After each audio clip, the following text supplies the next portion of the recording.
If you're interested in attending Catholic worship, come consider the 10 o'clock a.m. Mass at St. Anthony Parish in Allston, Massachusetts. We're located just 4 blocks up from Soldiers Field Road at 43 Holton Street. You can check out our website at stanthonyalston.org. That's saintanthonyalston.org. And come to the 10 o'clock Mass and experience our chanted Liturgy of the Eucharist every Sunday. Let us offer our consecration to the Lord. Lord, we offer up to you this day, and we ask that your name be glorified. We ask that we may know you, love you, and serve you. We ask that we may honor you. We ask that we may come to grow closer to you in our love for you. And we ask this through Christ our Lord. Well, we are looking at Friday of the second week of Advent. It's kind of interesting this year. And remember, I've explained before, the fourth week of Advent varies. And this year, it is virtually non-existent. It actually does exist, but it's only going to be 24 hours. So the entire fourth week of Advent is Sunday, the fourth week of Advent. So what that means is that we're really towards the end of Advent. Now, of course, that means that Sunday, as the third Sunday of Advent, we wear the color rose. So you'll see some priests wearing that color. A lot of priests wear rose. Some refuse. They're afraid to wear it because they don't want to be caught wearing a color that looks like it's pink. I know it's true. There are some out there. I had a pastor one time, wonderful guy, but he has since passed away. But he would never wear that color. On the 2 Sundays of the year that you wear it, I always get a kick out of it. I always do it because that's the color you're supposed to wear, and why not? It's an option, although it is the preferred option on the third Sunday of Advent and the fourth Sunday of Lent. Those are the only 2 days where it is an acceptable option. It is not optional any other time. And do remember, as I've said, the color blue is also a color that can be used in Advent, not Lent. It's some people have never heard of this, but yes, it is an acceptable color. So those are 2 of the colors that we are looking at. And always, whether you're wearing blue or purple, for the third Sunday of Advent, the preferred color is rose.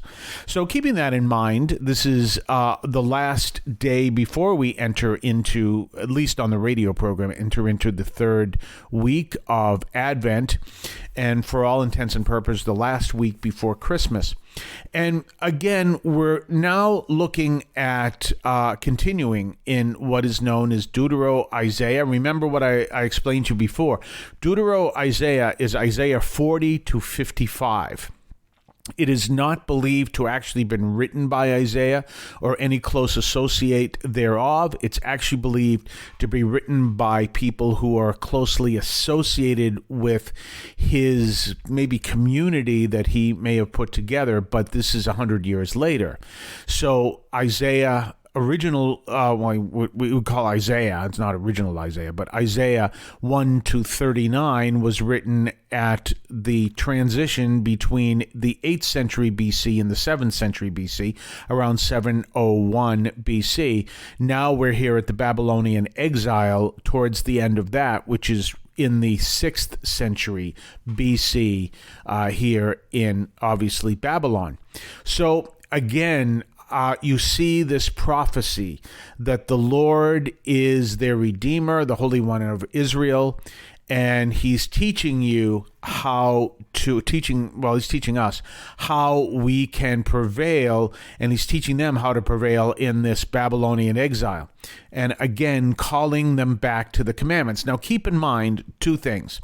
The commandments are the only thing, as a parishioner pointed out to me, I've said from material other times, the only thing that God said that is written in stone, which is kind of interesting. I want you to think about that, because there is that scene in the Bible where Jesus is dealing with the woman who was caught in adultery, and he writes something in the sand, and no one knows what it is to this day. It's one of the great mysteries. Well, it may very well have been one of the commandments, because again, that's kind of a writing in stone. And that commandment would be, do not bear false witness against your neighbor, because that is what was going on at the time. Remember, the woman is caught in adultery, but she's the only one brought before Jesus. So the law said that they both should be stoned to death, and only one is brought before her. So they are effectively bearing false witness against the guy. So that's an important, and he could very well have been in the crowd. It could have been a whole setup. So if you look at this, you're seeing that he's calling them back to the commandments. And if people lived the commandments, they would experience peace. Well, that exists in our world today. That's so important. If people live the commandments, they will experience peace. Keep that in mind. If people live the commandments, all will experience peace. Because what's the first thing that happens in the commandment? You are humble before the Lord because you recognize he is the only authority, and you begin there. We'll talk more about this on the other side of the break. You're listening to St. Anthony Overnight as part of the Voice of St. Anthony Parish from St. Anthony Parish in Allston, Massachusetts, right here on WEZE 590 AM. You know, I have a suggestion for you. If you ever want to come to experience Mass at St. Anthony Parish, always know that you have a standing invitation to our 10 o'clock a.m. Mass every Sunday. So if you're looking for a church to attend and you're not going to a church, you don't have a Catholic parish as your parish home, and you're looking for a place, I invite you to come here. And that standing invitation allows you to do that. But, you know, there's that part where the collection comes and they're like, well, I don't know if I'm ready and I don't feel comfortable and maybe I don't want to contribute yet. Write the word radio on a piece of paper. That's all you have to do. Write the word radio on a piece of paper, drop that into the collection. That's your way of saying, I'm not ready to donate to the parish yet, but I want to be here and experience what goes on. So write the word radio, 10 o'clock a.m. Mass, and that only applies, by the way, to St. Anthony and Allston. If you put that in other churches or other Catholic parishes, they're going to go, what in the world is this? So again, we want to remind you to do that. Remember, you are welcome here at St. Anthony Parish, 43 Holton Street, Allston, Massachusetts, conveniently located just a stone's throw from Soldiers Field Road and the Mass Pike. And by the way, because you can see those are two roadways, don't throw any stones. Well, anyway, so we're talking about this special passage, and there is this promise that the Lord is saying that if they go back to the commandments, which again, they turned away from, but if they go back to the commandments, he says the same promise he gives to Abraham, your descendants like the sands, the offspring of your loins like its grains. In other words, you will have an uncountable number of descendants. If you return to the Lord, if you return back to the commandments, if you return to be faithful to the Lord. And that's an important aspect, because remember, as I said, they had turned away from the Lord. So there's an important thing to look at. And this actually brings me up to an idea of some of the routines that some people will do to lead people away from God, away from whatever, and down bad paths. They will try to get you to do things that will break down your moral code and break down your moral guides. And so they'll get you to do things that kind of get you away from, do you really need to, go to church every Sunday? Do you really need to do that? That's what they'll do. They'll try to break these things down. It's very common practice among gangs and other movements. And a good example of this, even though this is, I will admit this is baby boomer territory, but a good example of this is the Charles Manson cult.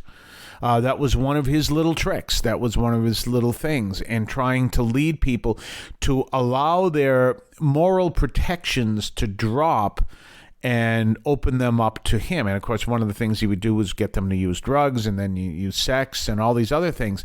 And one, I think I may have the name wrong, but I think it was Leslie Ann Houghton, and she was, just from the classic middle-class Catholic family, if that's who I have, and really drawn right into Charles Manson's cult and the Manson family.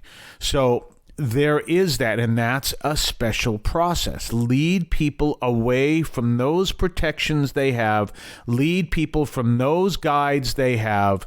Lead people down these paths and let them know that those instructions, those protections they had within them, and try to get them to break those down. Say, no, you don't have to believe that anymore. You don't have to go to church anymore. You don't have to be, your little angelito anymore. And those are real processes. And what is the Lord doing? The exact opposite.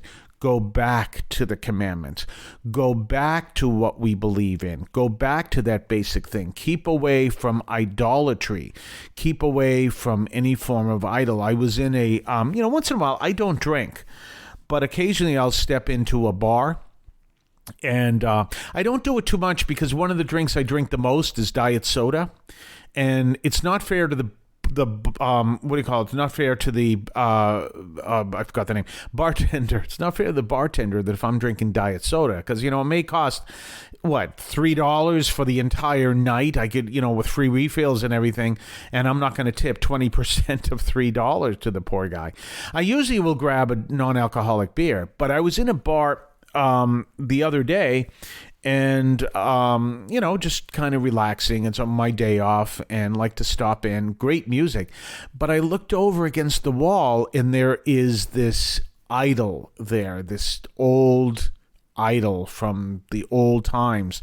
And I realized, I said, no, I can't return to this bar. It's a nice place. I really like it, but I'm not going to be in a bar with this very prominent position of an idol. Some people might say, hey, that's taking this a little bit too far, but that's the way I am, because I want to realize that, no, I don't want to be anywhere where I break any of the commandments.